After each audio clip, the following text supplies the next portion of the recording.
recording. There we go. Okay, so starting early, but I do it on after Thanksgiving is when the results are due, and then we have about 3 weeks until the end of the semester to do the display boards and to do everything else. So chunking it has been really good.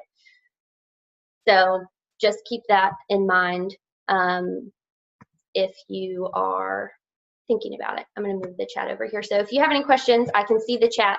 Just let me know if you have any questions as I'm chatting. We are going to admit. Hopefully they're letting these people in. Okay, step 2 is to provide support. So the kids are not going to be successful if you just throw them off the deep end. When I was in the National Agriscience Ambassador Program, it's okay to give them less constructs so they can learn on their own, but you don't just want to be like, okay, have an agri-science fair project and then never talk to them again. So I structure time in my class to support them. And how it looks like in my class is every single Wednesday in my class, once we start Agri-Science Fair, is an Agri-Science Fair work day. They have the entire class period after they do startups, and we do opening ceremonies every day as well, which is a separate story. But after they do opening ceremonies and startups, they have the rest of the day to work on their Agri-Science Fair. I also make my due dates on Wednesdays, so I know that they're working on Agri-Science Fair, and I can say, hey, Taylor, you're not doing your title. Where's your title? Come here, come chat with me. And they're not missing curriculum, and I'm not missing lecturing or anything like that. So I do it on Wednesdays. If Fridays work for you, a lot of teachers do SAE, like record keeping days on Fridays. Wednesdays just work for us because of our schedule is different every single day. They can ask questions. I can grade. I can email parents if people are behind. And we also, this is a picture of some of my students. I started adding tutoring run by my past students. So one of my students who actually did Agri-Science Fair, she's the leader of the tutors, and we have about 6 tutors, and they stay after school, and my kids who are in Agri-Science, who are doing Agri-Science Fair, can stay after school, and then we assign tutors to work with them, which has been really cool. And it gives less work on my shoulders, and then the kids, that's an SAE, like an ag education SAE for them, and it's been very beneficial for us. So the support is huge when it comes to Agri-Science Fair. You'll notice about the time that the introductions do, so the title, everyone usually gets the title done on time because it's pretty easy. Once the introductions do, where they actually have to do research and type and write a page, that's when you're going to start realizing who needs the extra support. And I assign tutoring. If they get too far behind, I'll email the parents and say this is required tutoring for them. So just keep that in mind if that's something you can do. Maybe you're doing CDE practices, and you can have those kids have a little group of kids who are doing Agri-Science Fair when you're doing CDE practices after school, before school, something like that. Any questions so far? I can only see like 6 of you as other people have come in, so we'll just keep on going. If I don't see, if you have a question, type it in the chat and I will answer it, and at the end I'll do more questions, or write it down. So step 3 is keeping parents up to date. I haven't had pushback from administration, counselors, people from parents, whatever, about Agri-Science Fair, even though it's such a big project, because I try and keep them as updated as possible. I email the parents before the project. So like we might be starting Agri-Science Fair at the end of October, or just scientific method end of August, and I'll send an email to parents with the rubric with all the information on it, that every Wednesday we'll be doing it in class, so the parents at least know what's going on. And any due date that's missed, so due dates are probably about every 2 weeks for the introduction, the literature review, materials and methods. And at any time, I have a check sheet. I just have an accountability sheet. If a kid doesn't get a check mark, their parents get an email. And I've done really this little, your child is doing great thing. I made that in Google Slides. I'll just blind CC all the parents, and I'll put a general like picture. I just took that picture of a slide and I put it on there. So it doesn't say their name. It doesn't say anything. It might just be your child is behind in Agri-Science Fair. And then I'll have a little thing from Miss Nerswick. I sent this your child's doing great home to some of the kids who were doing great, like they had got 100 on a test. This is kind of side note, and it was well received. It's something I know I should have been doing for a long time, but it actually went over super, super well. So if you haven't been doing that for your kids, do it, because your parents are like, oh my gosh, that's amazing. I can't believe you thought about my child. Even though their kid has like 107 in my class. So anyway, I have assigned myself during my planning period different things to do each day. I can't remember the order because it's not in front of me right now, but Thursday is parent email day. So every Thursday before I do anything else in my planning period, I email parents that I need to. Since due dates are on Wednesday, I have the list of everyone who didn't do it on Wednesday. So by Thursday in my planning period, I can type it, and send those emails. But instead of, typing an email every single time, I'll BCC the same exact email to the parents, and if they email me back, then I know and can have a detailed instruction about that kid. So that's something that's really worked for me, and I did a better job this year. It's something I'm not very good at, is parent communication, and I tried. That's one of my goals. I need to be better at it, but it has helped for sure. So keeping parents up to date is step 3. Step 4 is to have backup experiments. Yes, kids do not do the Agri-Science Fair. I had 2 out of 83 this semester not do it at all. They didn't come to the actual Agri-Science Fair, and they didn't turn in their paper. They did some of the work. They just kind of gave up. But I was giving parents lots of emails, trying to help them in class. I put them in tutoring, and they just didn't take me up on it. But I did have some kids who were just like, I just cannot come up with an experiment, or I just can't get the data or whatever. So I came up with a list of backup last-minute Agri-Science Fair ideas, like how do you make the best cookie, which could be different types of flour. I've had kids use like cricket flour before, which I thought was really cool, or they've done like gluten-free because that's a big thing now. We've done survey ones where they do surveys with teachers or surveys with students, like the social systems type one.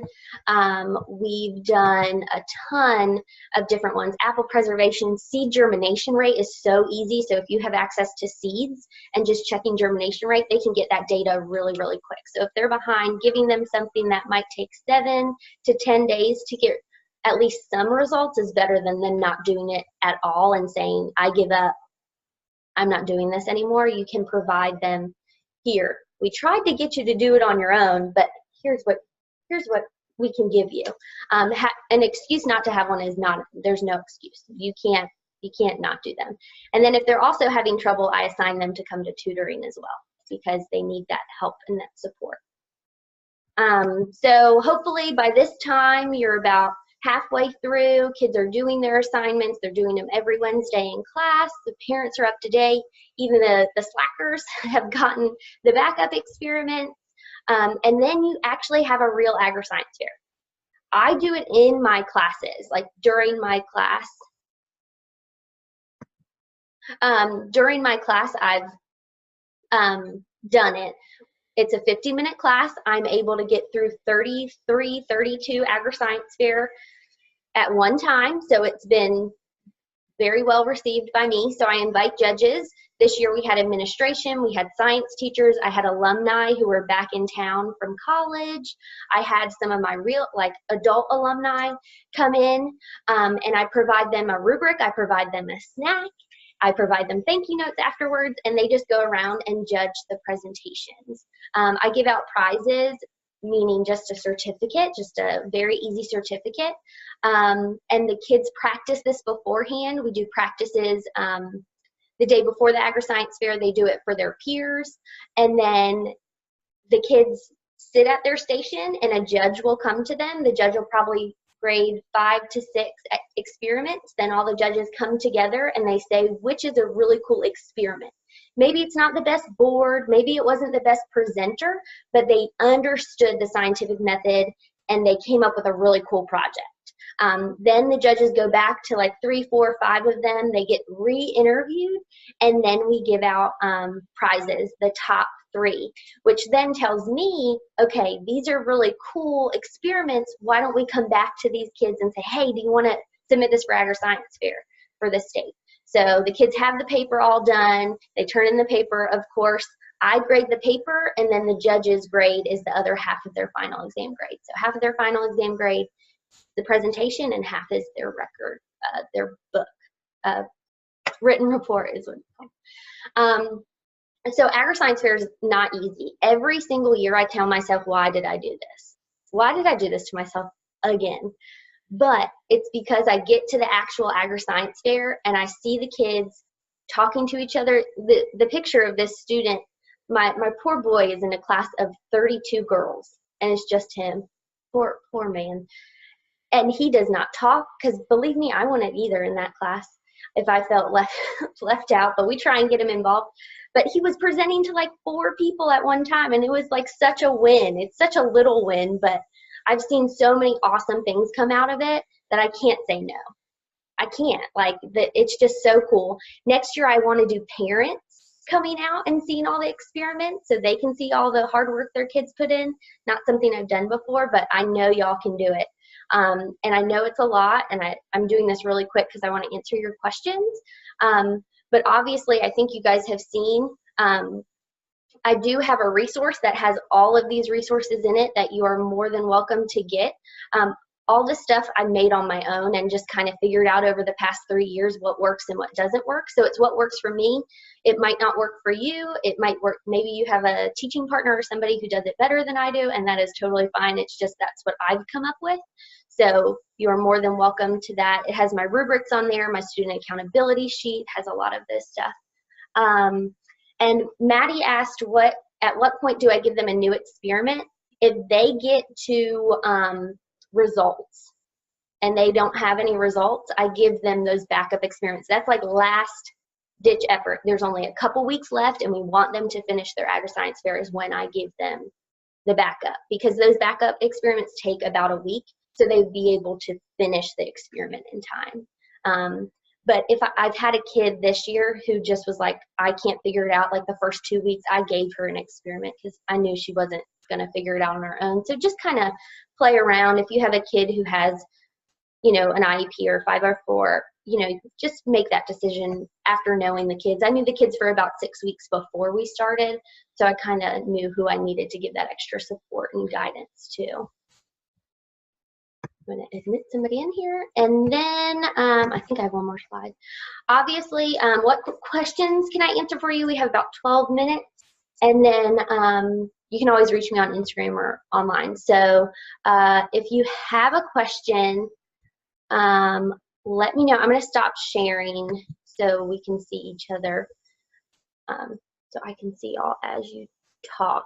Or if you want to write in the chat, like, I have a question, or just like, make some noise or something. I just don't want to unmute everyone at the same time. It would be crazy.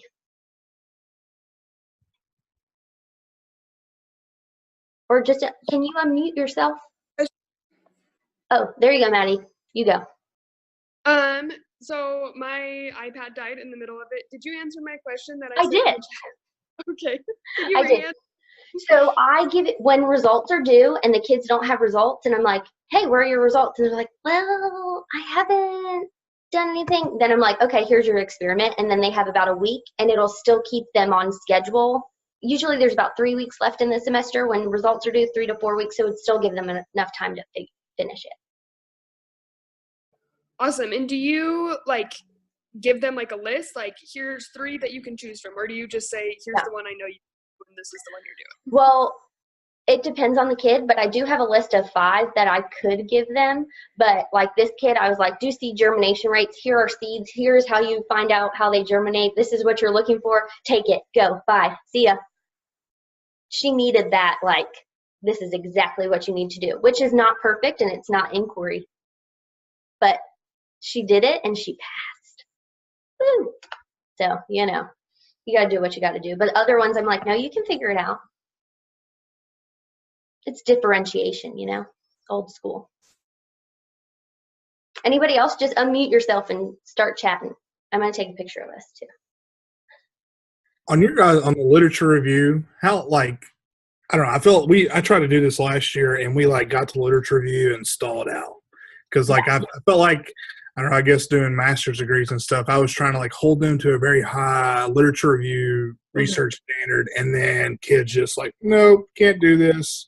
And then I got to nationals and kind of looked at like some of the projects there, and like their literature review was a page. Like I feel like there wasn't a lot of focus on that. So how much focus do you put on there? How much support do you put in there as far as citing sources and things like that? Yeah, so literature review and introduction actually needs to have sources too. So I require one for the introduction. So I'm kind of like, that's the first due date other than the title. So I'm saying, hey, here's just a little taste. You need to cite something, not Wikipedia. You know, I say USDA, or you need to do something. Don't cite somebody else's like kid experiment. Like I'm a 10th grader. But I try and test it in introduction. Then they have a break because it's material and methods next, and then it's literature review. So they have a little bit more time to kind of understand. And when I'm checking their introductions, I really hit it hard like, hey, that's not how you cite it. That's not what APA style is. That's not all that kind of stuff. And I literally on Wednesdays, because it's Agri-Science Fair work day, I will sit down and I will talk for 15 minutes about Google Scholar, and this is what you're looking for. The hardest thing for my kids to understand is it doesn't have to be your exact experiment. If you're studying the effect of essential oils on a horse's heart rate, I think a kid did that this year. It does not have to be looking at Google the effect of essential oils on a horse's heart rate. It's not, you're not going to find it, but maybe what is an essential oil? What does that mean? What research is there for essential oils? What are ways that calm horses? What are proven ways of calming horses, like T-touch and all these other things? I'm saying this and it sounds like I know horses. I don't. I just listen to my kids' Agri-Science fairs. So they have to think more like that. Maybe you could say, and this would be a good idea, I should write this down. Write down every single thing that is part of your experiment. Water, fertilizer, perlite, seeds, sunlight, artificial light, and then they can start researching those things. How does light affect plant growth? How does light affect sunflower growth? How does light affect blah, blah, blah? So really, I'm not saying dumb it down, but like you need to go from this is the experiment to these are the little tiny parts of the experiment, and they're researching those. Does that make sense? Yeah, that makes sense. So the literature review really doesn't have to do with the experiment. It has to do with like the parts of the experiment. Like, yes, the parts of the experiment, but no. I'm sorry, say that one more time. Oh, just like this is the background information you need to know basically about like all the different parts of it.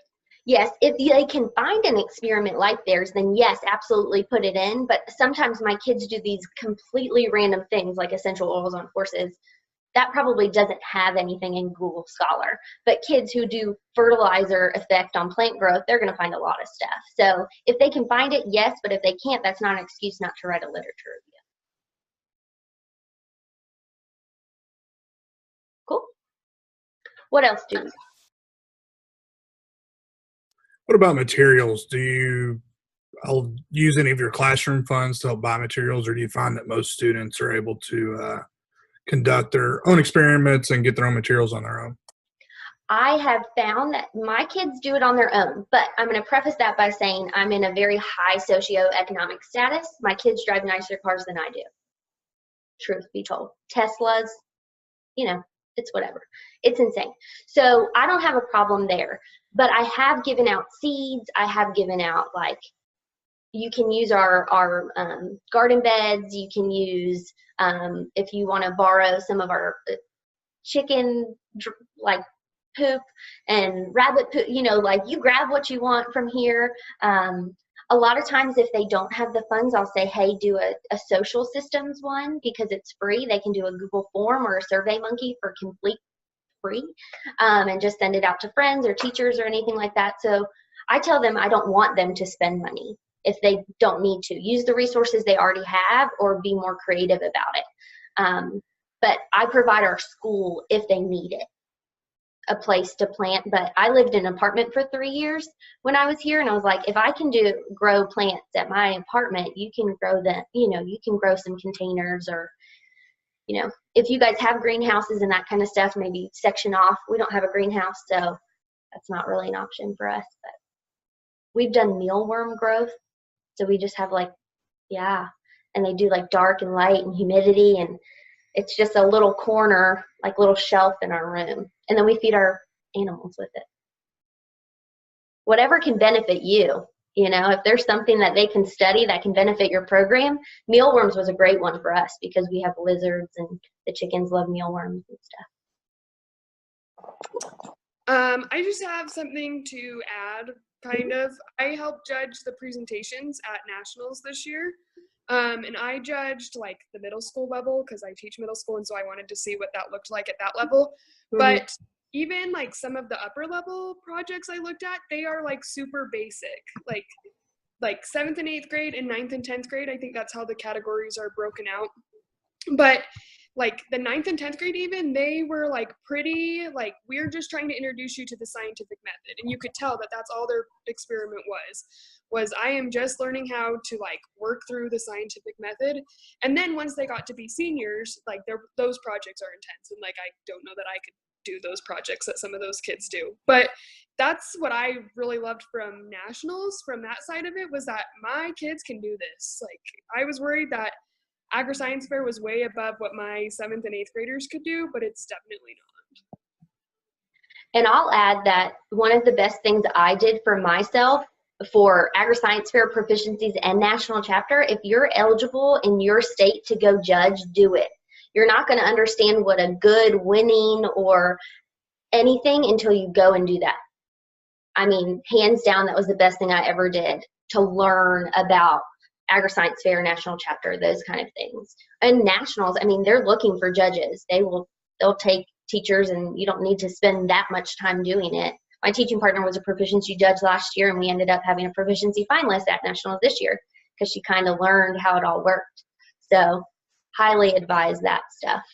I think that was, I was going to say something else, but I forgot. Anybody else have a last minute question? Could start on time, end on time.